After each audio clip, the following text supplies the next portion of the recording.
Hi friends, അപ്പതേ ഞാനിങ്ങനെ പോകാൻ ഞങ്ങളെല്ലാവരും പോകാൻ റെഡിയായിട്ട് നിൽക്കുകയാണ് കേട്ടോ. എവിടെ പോകാനാ? അങ്ങ് എയർപോർട്ടിൽ പോകാൻ, ട്രിവാൻഡ്രത്ത് എയർപോർട്ടിൽ പോകാനാണ് ഞങ്ങൾ റെഡിയായിട്ട് നിൽക്കുന്നത്. അപ്പോൾ ഞാനും മായമയും അങ്കിളും എൻ്റെ അച്ഛനും ഉണ്ടായിരുന്നു എയർപോർട്ടിൽ പോകാനായിട്ട്. എയർപോർട്ടിൽ ആരാ വരുന്നതെന്നറിയോ? അങ്ങ് നമ്മൾ 2 മാസത്തിന് മുന്നേ അങ്ങ് ഷേഖ് അബ്ദുള്ളയുടെ നാട്ടിൽ കയറ്റി വിട്ട എൻ്റെ അമ്മ ദാസനും വിജയനും പോയ അതേ ദുബായിൽ നിന്നും തിരിച്ചു വരികയാണ്. അപ്പോൾ മായമ എയർപോർട്ടിലൊക്കെ പോകാൻ കയ്യിലൊക്കെ ഡാൻസുകാരാ കണക്കിന് മൈലാഞ്ചിയൊക്കെ ഇട്ടത് ഇങ്ങനെ ഓരോ മുദ്രകളൊക്കെ കാണിച്ചുകൊണ്ടിരിക്കുകയാണ് അവിടെ.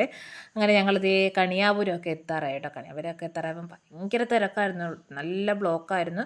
പക്ഷേ ഫ്ലൈറ്റ് കുറച്ച് ലേറ്റ് ആയിരുന്നു, എയർ ഇന്ത്യ എക്സ്പ്രസ് ആയിരുന്നു. അപ്പോൾ ലേറ്റ് ആയതുകൊണ്ട് ഞങ്ങളിങ്ങനെ നമ്മുടെ 98.3 മിർച്ചിയൊക്കെ കേട്ടിങ്ങനെ അടിച്ച് പൊളിച്ച് പോയി. അങ്ങനെ ടെക്നോ പാർക്കൊക്കെ എത്തി.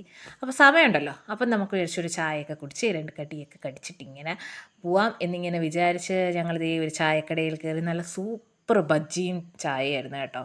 അത് കഴിഞ്ഞ് ഞങ്ങൾ എയർപോർട്ടിനകത്ത് കയറിയിരിക്കുകയാണ്. അപ്പോൾ ഇനി ബാക്കി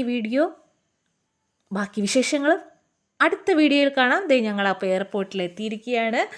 അപ്പോൾ ബാക്കി അടുത്ത വീഡിയോയിൽ കാണാം. അത്